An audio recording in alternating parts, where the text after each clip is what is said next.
আসসালামাইকুম। Hello guys, আমাদের চাচা বাতিজার চ্যানেলের পক্ষ থেকে আপনাদেরকে সবাইকে অভিনন্দন ও আন্তরিক শুভেচ্ছা ও ভালোবাসা। আজকে খুব কষ্ট লাগলো, একটা বিষয় দেখলাম। আজকে মোবাইলে দেখলাম ঢাকা শহর নির্ভয় অসহায় গরিব মানুষ, আমি তো একজন গরিব মানুষ, অটো চালক রিক্সা চালক, তাদের রিক্সাটি অটোটি ধরে ধরে যে ভেঙে ফেলাইতেছে, এগুলো কি ভাই কাজ হইতেছে? আসলে এগুলো কাজ না। আপনি যদি বন্ধ করতেন যান তাহলে শোরুমগুলো বন্ধ করেন, বিদেশ থেকে মালগুলো ইনপুট হইতেছে ওইগুলো বন্ধ করেন। কে রে ভাই, আমরা গরিব মানুষ, আমরা তো এটাই করে খাইতে হবো। আমরা না করছি লেখাপড়া, নাই কোনো বাপদাদার জমিদারি বা একটা সার্কি করবো বা 2 লাখ 3 লাখ 4 লাখ 5 লাখ টাকা ব্যাংকে একটা ব্যবসা বাণিজ্য করবো। আমার তো এইটাও নাই।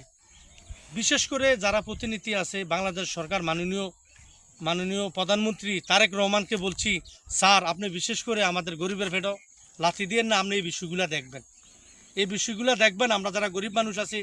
আপনার তো ভাই গরিবরা তো রিক্সা চালায় না, আমরা যে কিস্তি মিস্তি নিয়ে গাড়িগুলো কিনছি, আমরা এখন কোথায় গিয়ে দাঁড়ামো?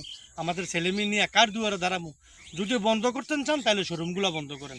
আর আমরা যারা ঋণ মিন নিয়ে গাড়িগুলো কিনছি, দয়া করে আমাদের বাঁচার জন্য একটু লাইন করে দেন, একটু পথ করে দেন।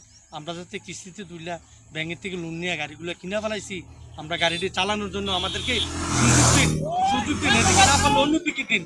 বিশেষ করে আমাদেরকে সুযোগ দিন, আমরা গরিব মানুষ। মাননীয় প্রধানমন্ত্রীর কাছে আকুল অভিযান, মানে বিশেষভাবে অনুরোধ জানাইতেছি, আপনারা আমাদের গরিবের পেটে লাথি দিন না। আশা করি আপনার গরিবের বন্ধু, আপনি আমাদের মুখে হাসি ফুটাবেন, আমরা যাতে গাড়ি ঘোড়া চালাইতে পারি। আসসালামু আলাইকুম।